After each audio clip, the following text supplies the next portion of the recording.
Hello and welcome to another episode of Will's World. This time I'm going to be taking a look at something I've been curious about for a long time. Rooftop tents. Now more specifically I'm looking at this, the Tentbox Lite XL. I've been a ground camper all my life, but I've heard so much buzz around the comfort and convenience of tent boxes that I wanted to see what all the fuss is about. So in this video I'm going to run through all of the features of the Tentbox Lite XL. I've borrowed one for a week-long road trip through France to put it through its paces. Let's see if it can convert me into being a rooftop tent enthusiast. First, some of the specs. This weighs 62 kilograms. That means it's a little too heavy for some cars. Many SUVs, crossovers, and some larger sedans or wagons can handle this, provided they have the right roof rack system installed.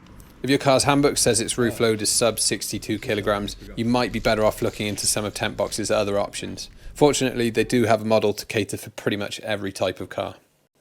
I borrowed this Dacia Duster with the tent already installed. From what I gathered, the initial setup time, if you've already got your roof bars on, is less than 30 minutes. And the pitching process then, first of all, you unzip the protective casing, then you undo the two straps, unfasten the ladder, then bust this move.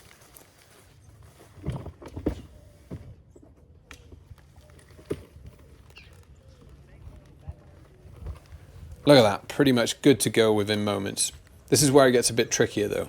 You've got to prop up the fly sheet with these flexy metal rods. Now if I was a little taller or the car was a bit lower, this would be a lot easier for me.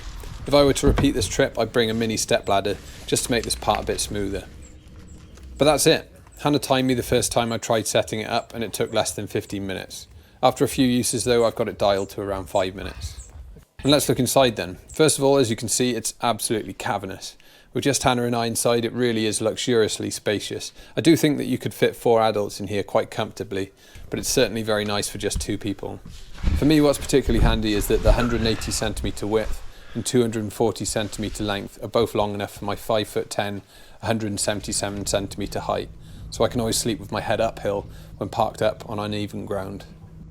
So we've got the luxury of a dual density foam mattress, and it is very comfy, I'll tell you that. There are 2 skylights, windows and a big door, all of which have bug mesh, which can be zipped open or closed. You also have dedicated vents so you can have the whole tent closed up while still retaining some airflow. I just want to show how dark it gets in here. And that's a good thing, because if you want to lie in the morning, you're not going to be woken up by the light. So yeah, if I just close this up now, close it up, yeah. Total blackout. Amazingly, condensation really doesn't seem to be something you have to worry about inside this.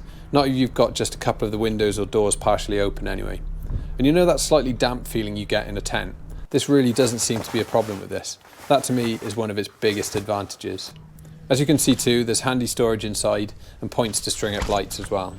I'd say there's a bit of wobble up top. I don't have any footage to show this, but on our first night using it, we actually couldn't sleep that well because we were exposed to some quite strong winds on the coast, and the car and tent were rocking quite a bit. Oh, really? One of the metal rods actually popped out that first night. Luckily it missed the car on its way down. It would have done some damage if it had hit, I think. The Dacia Duster is quite a high car, so I don't think you'd get so much rockage in an estate or saloon car. Tentbox say that this is capable of withstanding winds of up to 39 miles per hour. For perspective, most 3-season tents are designed for 20 to 30 mile per hour winds.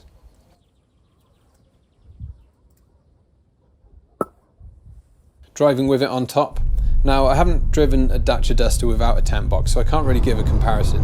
What I would say though is that I never felt like I could feel any drag or ungainliness.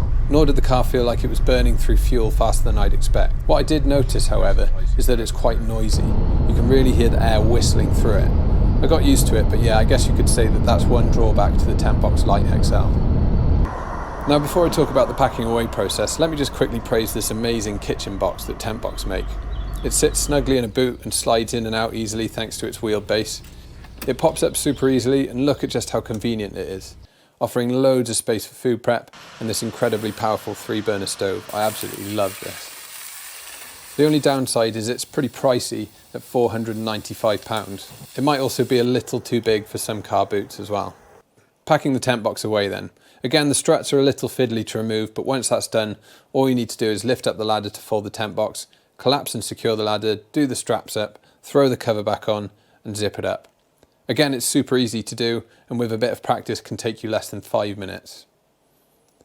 And that to me is probably the biggest selling point for the Tentbox Lite XL. It's just so speedy to erect and pack away, way speedier than your standard camping setup, where you have to slide poles through sleeves and blow up or squeeze the air out of sleeping mats. Basically, it gives some pretty fuss-free and very comfortable camping, and it's just really fun to use too. It gives you kind of the same experience of van touring, just without the stress and costs of having to drive a big vehicle around. Of course, the main downside it has when compared to van camping is that it's a lot less subtle. You can't really get away with pitching somewhere you shouldn't without looking conspicuous. Ultimately, I'd say that van camping is great, ground camping will always have its place for me too, but this third way is pretty damn good as well. Well, after a mega journey of about 10 hours driving back from France, I'm finally home.